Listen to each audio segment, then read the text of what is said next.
The average person has no idea what to do in this situation.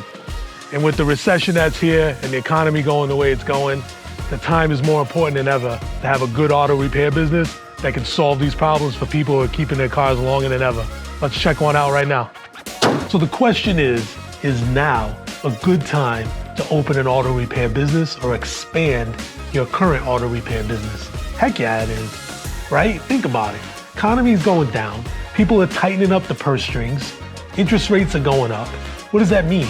Big spending out the window. All right, so most people think a recession is a terrible time to invest in your business. Absolutely not. Recession is when innovation happens. Recession is when you as a business owner can buy things on sale and grow your business.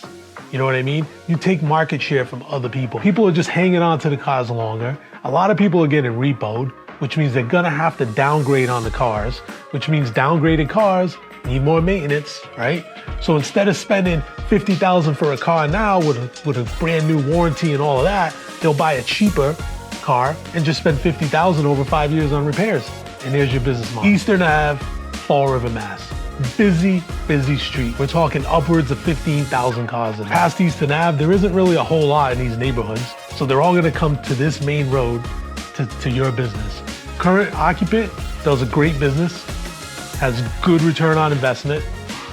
So all the equipment stays, the lifts stay, the book of business stays, whatever you want, write it in the offer, we'll negotiate. One big thing that's missing here, inspection station, right? All the big ones have them.